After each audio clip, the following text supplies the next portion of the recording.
Grand opening of the building and the dedication, I remember it was very, very hot. Yeah, hot, because it was August, and we had officials that were coming. We literally had outside, the newspaper was there. We had members, council members, friends and family, and we had a ribbon.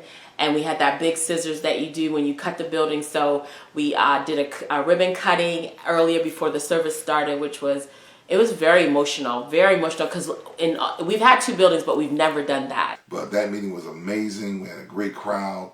I think we had all 600 cheers out in that service, and it was miraculous. But I was stressed and tired and exhausted, but we made it and we finished it. And it's so exciting because this is an old Acme building that was very old. Everything in the building now is new. The floor is new. There's glass. Everything is new. We go in and we got the wonderful new carpet and the chairs that are blue, and just this big space that invites you in. But it's a space that we've never been in before. And so I remember that I had to get on the pulpit, and we had our, at that time, Bishop Ralph Dennis had came. He was going to be our speaker and dedicating the building to us. We had some, state officials that were on the stage. It was official, y'all. It was official.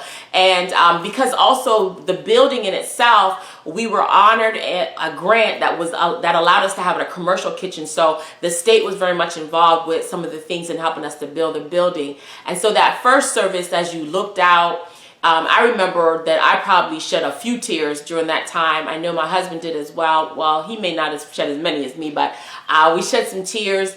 It was very humbling to see all those who had came out to see what God had done. Even now that I'm talking about it, I'm feeling very emotional about it. Sitting on the stage with us were really great people who had supported us throughout the journey, and then seeing the families and those who were smiling back, and you could feel the thankfulness of God's heart.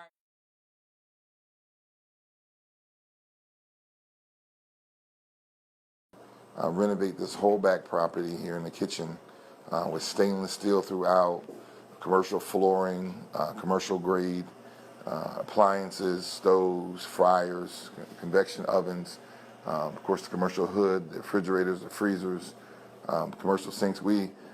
This is so up to par that we had a restaurant certificate where we can actually feed up to 400 people in a mode of restaurant mode. So we're excited about this. Part of the $42,000 also encompassed laptops, computers for education for our children in the community, which we have used throughout the years. And the kitchen has been used for feeding programs, feeding during services, outreaches, special times that we've fed the community, and so forth and so on. So it's been a great partnership with USDA. What is the Smyrna Clayton Learning Center, which was birthed back in 1996. My husband had a vision for a community nonprofit organization, and back then it was called Clayton Learning Center because we were in Clayton, we weren't in Smyrna.